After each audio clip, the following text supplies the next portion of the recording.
Hi friends, welcome to my YouTube channel. අද මම වෙනස්ම විදිහේ වීඩියෝ එකක් තමයි ගෙනාවේ. අද මම දන්සල්බත් ගෙදර හදනවා. පොයේ දවසට බෞද්ධයන් විදියට අපි ගොඩක් අය වෙජිටේරියන් නේ උයන්නේ. ඉතින් අද මම පොසන් පොයේ දවසේ මම මේ වීඩියෝ එක කරලා ගොඩක් දවස් මට එඩිට් කරගන්න වෙලාව තිබුණේ නැහැ. පොසන් පොයේ දවසේ අපේ ගෙදර අයට දන්සල් වලට යන්න පුළුවන් කමක් තිබුණේ නැහැ වැස්ස. ඉතින් දන්සල්බත් කන්න ආස අයට මම දන්සලේ වගේ බත් තිව්වා. ඉතින් මම කඩල පරිප්පු හදලා සෝයා ටෙම්පරාදු කරලා මැල්ලුමක් හදලා දන්සල් බත් වගේ බත් එකක් හැදුවා. කලින් දවසේ වේලස්සනින් රෑ මම කඩල පරිප්පු ටික පෙඟෙන්න දැම්මා. ඉතින් අනිත් පහෝදා උදේට කඩල පරිප්පු ටික රෑ පෙඟෙන්න දැම්මම උයා ගන්න ලේසි. වැඩි වෙලාවක් තම්බන්න ඕන වෙන්නෙත් නැහැ. කඩල පරිප්පු ටික හොඳට සෝදගෙන කරපිංචා, රම්පේ, උළුහාල්, මිරිස් කුඩු, කහ කුඩු 3-5 දාලා දිය කිරෙන් තමයි කඩල පරිප්පු ටික තැම්බෙන්න තියාගත්තේ. ඔයා කඩල පරිප්පු යනකොට ඔයාට කඩල පරිප්පු ටික හොඳින් පෙගෙන්න තියාගන්න බැරි වුණා නම් වතුර ටිකක් දාලා තැම්බෙන්න තියලා ඊට පස්සේ උයා ගන්න. මගේ කඩල පරිප්පු ටිකක් හොඳට පෙඟිලා තිබුණේ. ඒ නිසා මම දිය කිරි දාලා මේ විදියට උයා ගන්නවා. දැන් මේ වෙලාවේදී මම ලුණු ටිකකුත් එකතු කරගන්නවා. ඔයාට තැම්බෙන්න හොර වෙයි කියලා හිතනවා නම් ලුණු දාන්න පරිප්පු ටික තැම්බුණාම. ඒ අතරතුර ගහේ ඉදලා තිබුණා ගස්ලබු ගෙඩියක්. මම ඒකත් කඩාගෙන ආවා. මේකෙන් ගස්ලබු ජූස් එකක් හදනවන්න මම උයන අතරතුර බොන්න. දිය කිරි ටික හින්දුනාට පස්සේ මේ විදියට මිටි කිරි එකතු කරලා මම පරිප්පු එක උයා ගත්තා. ඒ වෙලාවේදී මට වීඩියෝ එකක් නම් ගන්න බැරි වුණා. මම පරිප්පු එක ටෙම්පරාදු කරේ නෑ.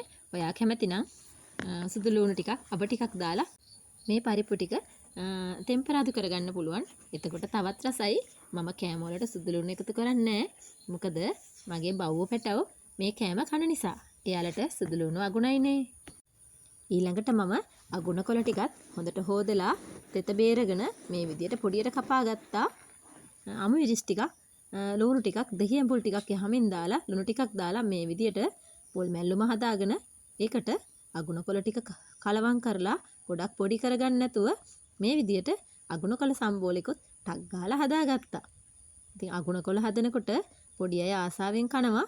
තිත් වෙන්නේ නැති වෙන්න අගුණ කොළ ටික හොදලා වතුර බේරලා ඒ වගේම ගොඩාක් පොඩි කරලා අනන්න නැතුව ලාවට අනලා ගත්තම අගුණ කොළ සම්බෝලේ හරිම රසයි.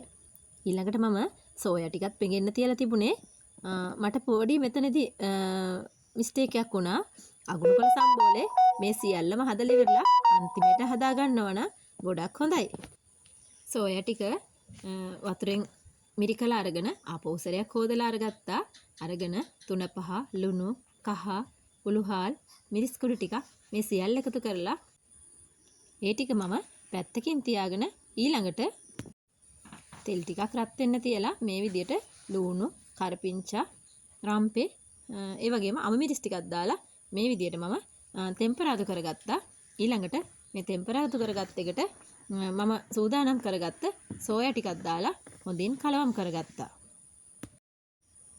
මේ ටික හොඳට මිරිස් පහේ ටික තෙලින් බැදෙන්නත් එක්ක නිවාඩුවේ අඩු ගින්දරේ හොඳින් එහෙට මෙට හොඳට කවලම් කරාම සෝයා එක තවත් රසවත් වෙනවා. මොකද මේ මිරිස් පහේ ටික හොඳින් ටිකක් බැදුනම මේ විදියට මම අඩු ගින්දරේ හොඳට මිරිස් ටික 3-5 ටික බැදෙන්න සෝයාත් එක්කම එකතු වෙලා හොඳින් කලවම් කරගන්නවා.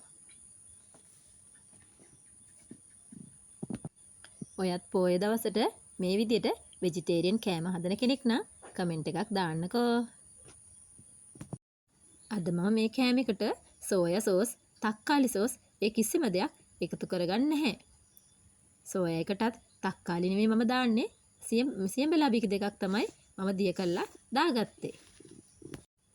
හැමදාම හදන සෝයා එකට වඩා අද වෙනස් රසයකට තමයි මම මේ සෝයා එක හදන්නේ. පරිප්පු එක උයලා වුණාට මම ලිපෝඩම තියා තිබ්බා. මේ විදියට පරිප්පු එක ගානට හින්දිලා තියෙනවා. හැමදාම මයිසූර් පරිප්පු කනවනේ. ඉතින් පොයේ දවසේ විශේෂත්වයක් වෙන්නත් එක්ක තමයි මම කඩල පරිප්පු හදන්න තීරණය කරේ. පරිප්පු කිව්වම හැමදාම මයිසූරු පරිප්පු හදන නිසා ළමයි ටිකක් අකමැතිනේ. කඩල පරිප්පු වලට අපේ ගෙදර පොඩි අය හරි කැමති. ඉතින් මේ විදියට පොඩි වතුර ප්‍රමාණයක් එකතු කරලා සෝයා ටික හොඳින් තැම්බෙන්න තිබ්බා.